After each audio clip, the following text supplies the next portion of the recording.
ഇത് നേരത്തെ എണീറ്റു കേട്ടോ. നേരത്തെ എന്ന് വെച്ചാൽ എൻ്റെ നേരത്തെ എന്ന് വെച്ചാൽ 5:30 മണിയാണ് കേട്ടോ. 5:30 മണിക്ക് എണീറ്റു. പിന്നെ കഞ്ഞിക്കിട്ടു. പിന്നെ വെള്ളം ഞാൻ ചൂടാക്കാനായിട്ട് ഗ്യാസിലാണ് വെച്ചത്. പിന്നെ പതിമുഖം ഇരിപ്പുണ്ടായിരുന്നു, അത് ഞാൻ പൊടി. ഈ പതിമുഖം നല്ലതാണോ? ചിലർ പറയുന്നേക്കെ ഇത് ഫുള്ള് കെമിക്കലാണ്, അങ്ങനെയാണ് ഇങ്ങനെയാണെന്നൊക്കെ പറയുന്നേക്കാം. പക്ഷേ എനിക്കിതിൻ്റെ മണം ഉണ്ടല്ലോ, ആ വെള്ളം കുടിക്കാനായിട്ട് ഭയങ്കര ഇഷ്ടമാണ്. അതുകൊണ്ട് ഞാൻ പിന്നെ അങ്ങനെ പിന്നെ ഇന്നലെ രാത്രി കിടക്കാൻ നേരത്തെ ഞാൻ പറഞ്ഞിട്ടുണ്ടായിരുന്നു എനിക്ക് നാളെ സാമ്പാർ മതി എന്ന്. അങ്ങനെ പിന്നെ ഞാൻ സാമ്പാറിനുള്ള പച്ചക്കറിയൊക്കെ എടുത്ത് വെച്ചിട്ട് 2 മാസമായിട്ട് നല്ല സമാധാനം സന്തോഷമായിരുന്നു. എന്ന് വെച്ചാൽ പതുക്കെ എണീറ്റാൽ മതിയല്ലോ, തോന്നുന്ന പോലെ ഉണ്ടാക്കിയാൽ മതി എന്നൊക്കെയായിരുന്നു. ഇനിയിപ്പോൾ അങ്ങനെ പറ്റില്ലല്ലോ, 2 പേർക്കും 8 മണിക്ക് ബസ് വരും കേട്ടോ. കുഴപ്പമില്ല, ശീലമായിക്കോളൂ. രാവിലെ എണീറ്റ് വരുമ്പോൾ മുഖം കഴുകിയാലും എനിക്ക് ഉറക്കമാണ്. എനിക്ക് രാത്രി എത്ര മണി വരെ വേണേൽ ഇരിക്കാൻ പറ്റും. പക്ഷേ രാവിലെ എഴുന്നേക്കുമെന്ന് പറഞ്ഞാൽ പണ്ട് നമ്മൾ എക്സാം ടൈമിലൊക്കെ ഉണ്ടല്ലോ, അന്ന് പഠിക്കാൻ ഇത്തിരി ഉണ്ടെങ്കിൽ കൂടിയും എനിക്ക് രാവിലെ എണീക്കണം എന്നൊക്കെ വെച്ചിട്ട് രാത്രി ആകുമ്പോൾ കിടക്കും. എന്നാലും ഞാൻ എണീക്കാൻ തോന്നത്തില്ല കേട്ടോ. ഞാൻ എണീക്കത്തൊന്നുമില്ല. രാത്രി എത്ര മണി വരെ ഉണ്ടായിരുന്നു. രാത്രി എത്ര മണിയെന്ന് വെച്ചാൽ എൻ്റെ ഏറ്റവും മാക്സിമം എന്ന് പറഞ്ഞാൽ 12 മണിയാണ് കേട്ടോ. അത് കഴിഞ്ഞാൽ എന്നെ കൊണ്ടിരിക്കാനൊന്നും പറ്റത്തില്ല. 12 മണി വരെയൊക്കെ ഇരുന്ന് പഠിക്കുമായിരുന്നു. അതെല്ലാം ഒരു കാലം. ഇനി പറഞ്ഞിട്ട് കാര്യമില്ലല്ലോ. പഠിക്കുകയും ചെയ്തു, ജോലിയും കിട്ടിയില്ല, ഒന്നും ആയില്ല.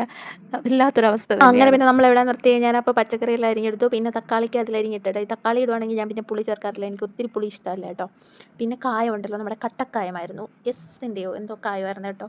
പിന്നെ അപ്പോഴമ്മ എണീറ്റ് വന്നേ. അമ്മയ്ക്ക് ഇന്നലെ സുഖമില്ലാതിരുന്നത് കൊണ്ട് അമ്മ രാവിലെ എണീറ്റില്ല. അല്ലെങ്കിൽ ഞാൻ വരുന്നതിന് മുമ്പേ അമ്മ മിക്കവാറും എല്ലാ ജോലി ഒതുക്കി വെക്കും. അമ്മ അടുക്കളയിൽ കയറുവാണെങ്കിൽ പാത്രം നമുക്കുന്ന സൗണ്ട് കേട്ടാൽ പിന്നെ ഞാൻ ഇച്ചിരി കൂടെ കിടന്നുറങ്ങും കേട്ടോ. ഇന്ന് പിന്നെ അമ്മയ്ക്ക് വയ്യാത്തത് കൊണ്ട് അമ്മ കയറിയില്ല എന്ന് എനിക്ക് ഉറപ്പുണ്ടായിരുന്നു. അതുകൊണ്ട് തന്നെ പിന്നെ ചാടി എണീറ്റ് ഓടി വന്നു. പിന്നെ ഇന്നലെ ആട്ടി വെച്ചിട്ടുള്ള മാവിരിപ്പുണ്ടായിരുന്നു. അപ്പത്തിൻ്റെ മാവാണ് ഇവിടെ. അപ്പം എന്ന് പറയുന്നത് ഇഷ്ടമേ അല്ല. പിന്നെ എന്ത് ചെയ്യാനും, അപ്പത്തിൻ്റെ മാവിരിക്കുന്നിടത്ത് കളയാനും പറ്റത്തില്ലല്ലോ. ഞാൻ പിന്നെ അപ്പം ചുട്ട കേട്ടോ.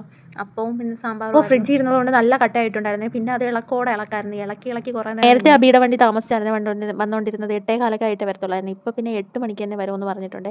2 പേരും ബസ് കയറുന്ന പോയിന്റ് എന്ന് പറയുന്നത് 2 അടുത്താണ്. നമ്മുടെ ബീട്രൂട്ട് തോരൻ അതിനുവേണ്ടി അമ്മ കൊത്തി തന്നായിരുന്നത്. പിന്നെ ഞാൻ വേഗം ആകപ്പാടെ ഒരു ആശ്വാസം എന്ന് വെച്ചാൽ നമ്മൾ ഈ രാവിലെ കിടന്ന് ഇങ്ങനെ പിടച്ചടിച്ച് ഫുഡ് ഉണ്ടാക്കത്തില്ലേ, പിന്നീട് റെസ്റ്റ് ചെയ്യാം. പിന്നീടൊന്നും ഉണ്ടാക്കണ്ടല്ലോ, ചോറും കറിയും എല്ലാം ഉണ്ടാക്കി കഴിയും. അതുകൊണ്ട് പിന്നെ അങ്ങനെ ഒരു സമാധാനം. പിന്നീട് നാനുവിൻ്റെ സ്നാക്സ് ബോക്സിന് വേണ്ടിയിട്ട് ഞാൻ ചിപ്സ് കുറച്ചിരിപ്പുണ്ടായിരുന്നു, അത് തട്ടിയിട്ട് കേട്ടോ.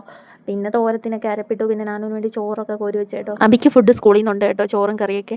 അപ്പോൾ കഴിഞ്ഞ ഇയർ ആണെങ്കിൽ ഞാൻ കൊടുത്താണ് വിട്ടത്. ഇത്തവണ അവൻ പറഞ്ഞ് എനിക്ക് വേണ്ട ഞാൻ ഫ്രണ്ട്സിൻ്റെ കൂടെ കഴിച്ചോളാം, അങ്ങനെയാണ് ഇങ്ങനെയാണെന്നൊക്കെ പറഞ്ഞ്. ഇന്ന് ഞാൻ കൊടുത്തുവിടാന്ന് പറഞ്ഞ് വേണ്ടെന്ന് പറഞ്ഞ് ഇനി അവിടെ നിന്ന് കഴിക്കാമെന്നാവും അവൻ പറയുന്നതെന്ന് വെച്ചാൽ. അവിടുത്തെ ഫുഡ് നല്ലതാണ്. എത്ര ദിവസത്തേക്കാണെന്ന് എനിക്ക് അറിഞ്ഞുകൂടെ. 2-3 ദിവസം അമ്മ മടുക്കും കേട്ടോ.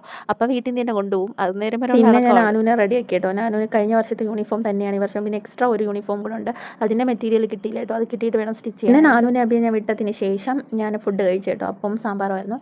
അതിനുശേഷം എനിക്ക് ഒരിടം വരെ പോകാനുണ്ടായിരുന്നു. പിന്നെ റെഡിയായി അങ്ങോട്ട് പോയി.